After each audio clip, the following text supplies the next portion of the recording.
At syempre, hindi ko na ho pakakahabaan pa. Dapat na natin marinig ang pinakamahusay na mayor, Mayor Pico Soto. Magandang gabi, Barangay Pinagbuhatan. Maraming salamat, Kapitan Robin. Sa lahat ng mga kasama. Yung mga nandito po sa gilid, okay pa ba kayo? Nakatayo po kayo? Yung mga nakatayo sa likod, hanggang doon sa, okay lang po kayo? May energy pa po ba tayo? Dito sa kanan. Hanggang sa likod. Yung mga nakatayo sa upper box, ayos na po kayo dyan. Ay, Merry Christmas kay Kuya. Christmas na yata doon. Ay, Kuya! Mas kanina pa siya dyan eh. Maraming salamat ha. Naririnig niyo po kami? Malakas po. Ayun, naririnig pala. Mayor, kahit flashlight lang tayo, Kayo pong maliwanag. nakaupo, ayos lang po kayo. Maraming salamat sa pag-on ng mga flashlight po ninyo.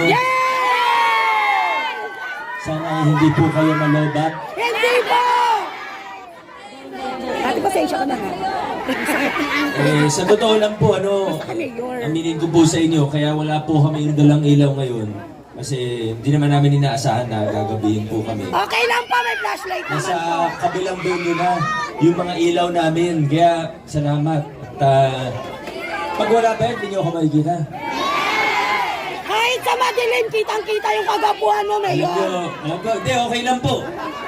Baka pag galing sa baba, magmukha akong multo niyan. Alayo na po nang narating natin bilang isang lungsod.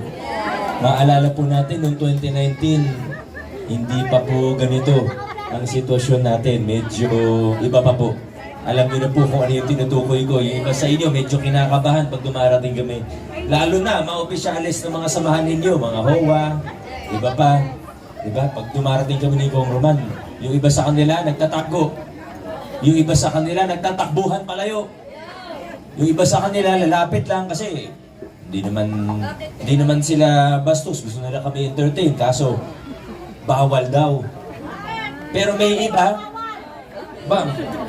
talagang inaaway kami nung iba nun. Alam niyo po laging sinasabi sa amin, pag makitang magkasama tayo, pag nakitang may kukus kayo sa lugar namin, mayayari kami sa barangay at sa City Hall. Yun po laging sinasabi sa amin nun. Pero nalagpasan na po natin ang kabanatang yan sa kasaysayan natin dito sa Pasig. Lalo na dito sa Pinagbuhatan.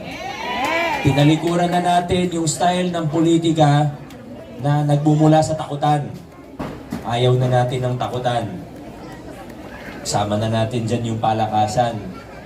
Yung simbolo natin ito, wala na pong iba. Ang ating paboritong pamaskong handog.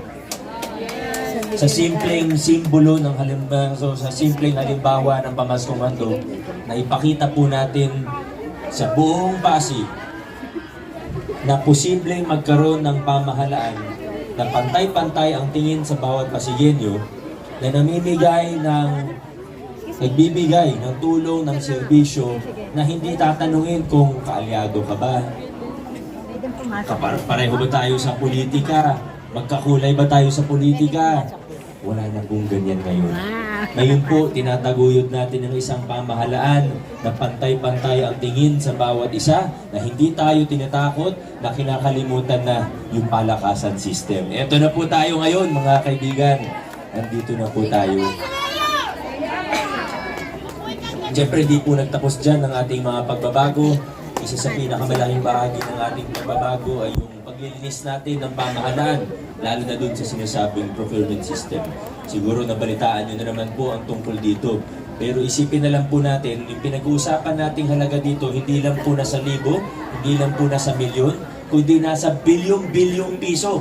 Narinig nyo naman yung mensahe ni Vice Mayor Dodot kanina, kung gaano kalaking pera po ang pinag-uusapan natin dito. Isipin nyo po, ibig sabihin, kung tinapos natin yung ganung klaseng mga lumang kalakaran, ibig sabihin, may mga nakikinabang noon sa lumang kalakaran na gusto tayong bumalik doon. Huwag tayong magulat kung may mga iba na handang gawin ng kahit ano, para bang handang ibenta ang kaluluwa nila, kakulang na lang, para lang makabalik sa posisyon. Yung sobra-sobrang paggastos. Nakita naman po natin yung siklo eh. Sa totoo, hindi lang naman po sa Pasig, pero ito yung nakasanayan, ito yung tinatawag na traditional na politika. Pag malapit ng eleksyon, gagastos ng sobrang laki. Alam na natin ang i-expect pag nanalo. Pag sobra-sobra ang gastos. Buti kung totoong para sa tulong lang eh. Kasi yan ang una, di ba? Pag kinausap mo, pag sinita mo ang isang trapo, pag sinabi mo, ba't ka gumagastos ng sobrang laki? Siguro babawiin mo yan. Anong unang sasagutin nila? Ay, hindi ko na kailangan bawiin yan. Yan ay dahil gusto kong makatulong. Yan ang lagi nilang sinasabi. Pero dalawang bagay lang po. Kung talagang iisipin po natin. Una sa lahat, ang totoong tulong, walang hinihingi na kapalit. Yan po ang una. Pangalawa, pag tiningnan mo naman po yung mga gastos, sa ilang daang milyon o bilyon, maliit na bahagi lang naman po yung tulong doon. Akala natin ang bait minsan kasi laki ng mga binibigay, daming pinamimigay. Pero, isipin nyo na lang, kanina, pinag-uusapan namin ng mga konsyal, billboard na lang po sa C5. Alam niyo po ba kung magkano ang billboard sa C5? Nakakatulong ba yun sa taong bahay? May natutulungan pa kahit isang tao yun? Wala pong billboard na mabibili na 50,000 o 100,000 pesos lamang. Nasa pinakamahina na dyan, kalahating milyon kada buwan. Umaabot po yan ng milyon pag malapit ng campaign period. Paano mo sasabihin na dahil gusto kong tumulong kaya gumagastos ng malaki? Hindi po. Kaya kami sa Giting ng Pasig, hindi po kami nahihiyang sabihin na hindi kami gumagastos ng malaki pag campaign period. At makakaasa rin po kayo na dahil wala kaming malaking ginagastos, wala rin kaming babawiin pagdating ng panahon.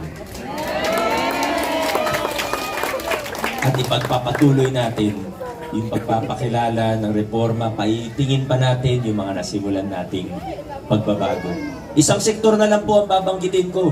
Marami naman pong nakwento kanina, yung sa health, yung expansion ng ospital natin, yung mas malapit na city hospital dito, yung dating Child's Hope, na kinonvert na natin para maging general hospital.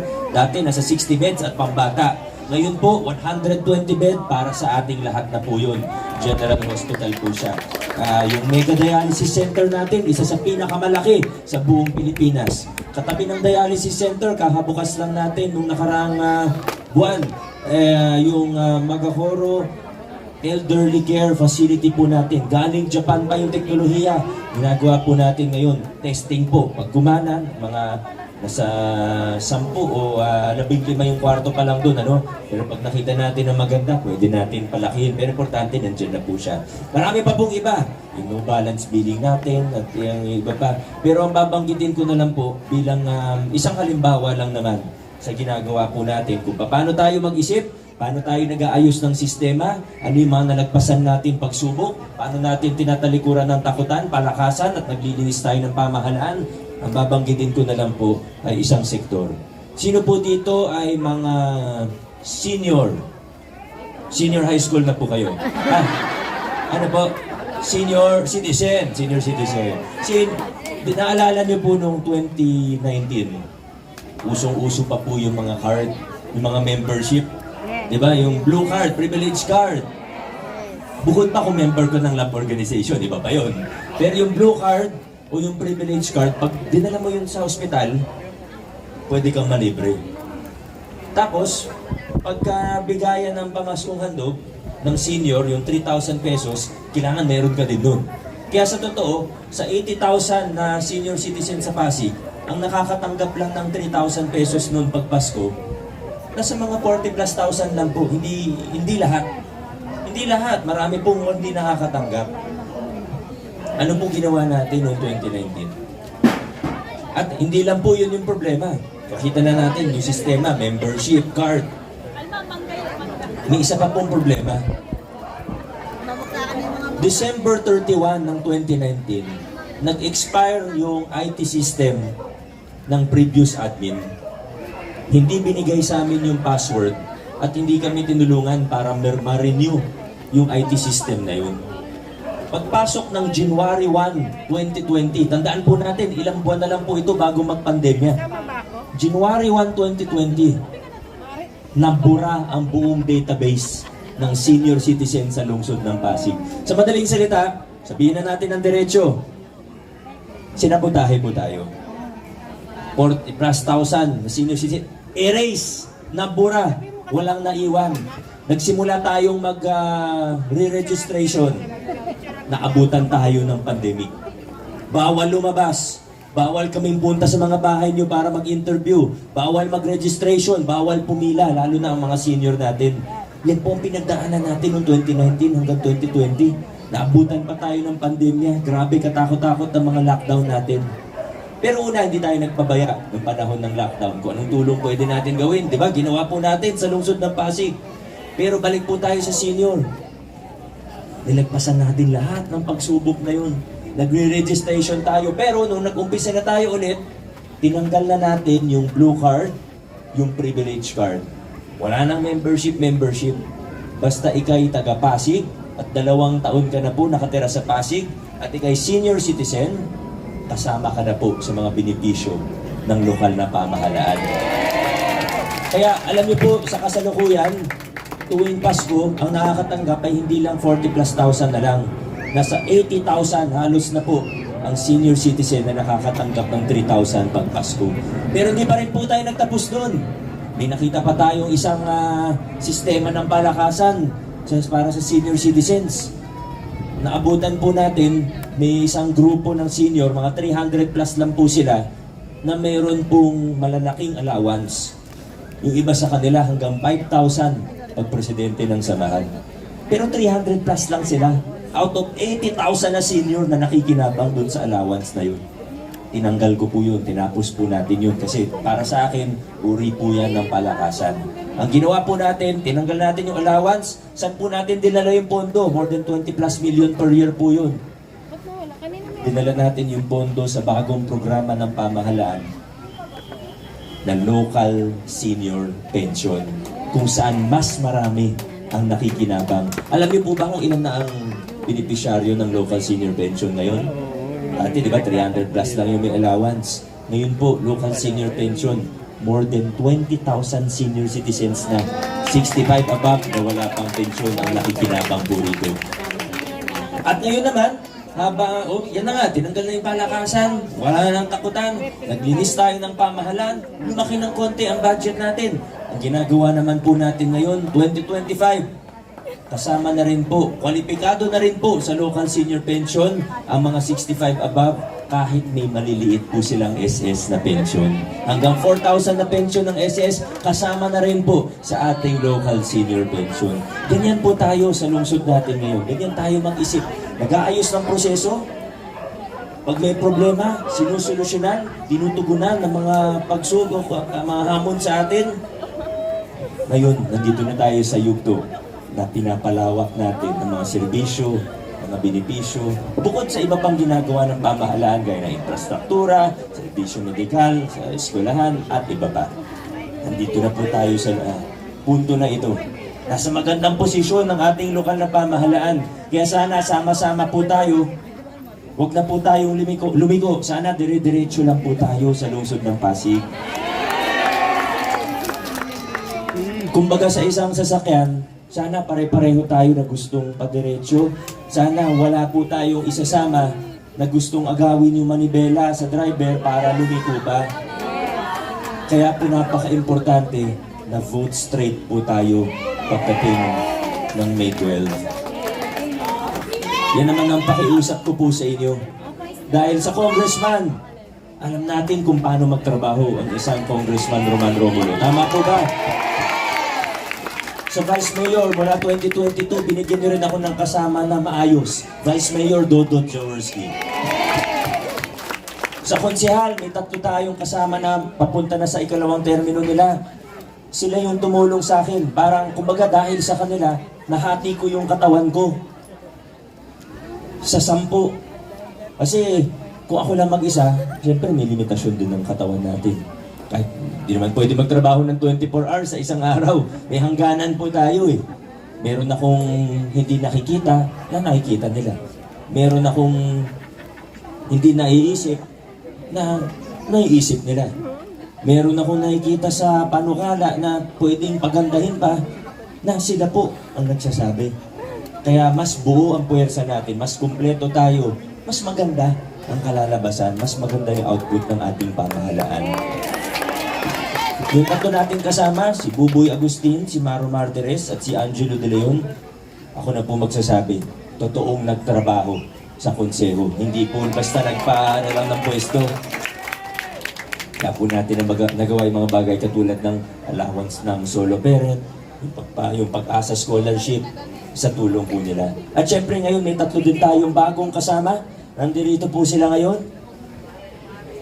Syempre, nandito po ang unahin ko na po, by number ko na po gawin, number 10, naging chairman ng National Youth Commission. Maraming naitulong sa mga kabataan. Kasama po natin. Ako na magsasabi, napakabait ng taong ito. Napakabait ng taong ito. Wala na po iba, kundi si Kunsyal Ryan Enriquez. Number 13, Warren, anong pangalan niya? Anong Warren Inocencio? Warren Inocencio. Yan ang tutulong sa atin. Lalo na senior citizen. Senior citizen, talagang maalam na rin at marami nang napagdaanan sa buhay. Yan, si Warren Inocencio.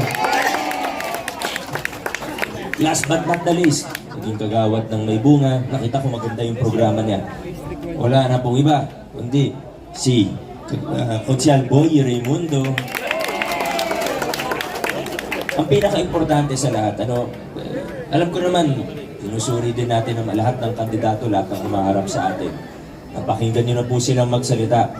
Pero para sa akin, ang pinaka-importante, bukod sa kwalifikasyon, kapareho natin sila ng prinsipyo. Ayaw din nila ng takutan sa gobyerno. Ayaw nilang bumalik tayo sa mga lumang kalakaran. Kagaya ninyo, gusto nila na sa lungsod ng Pasig, dire-diretso lang po tayo. Maraming salamat, Barangay Pinagbuhatan. Mabuhay ang lungsod ng Pasig. Bati straight! Giting ng Pasig! Ayan! Ang number 1 po, 143, number 1! Congressman Roman Romulo. Number 4, Mayor Vico Soto. Number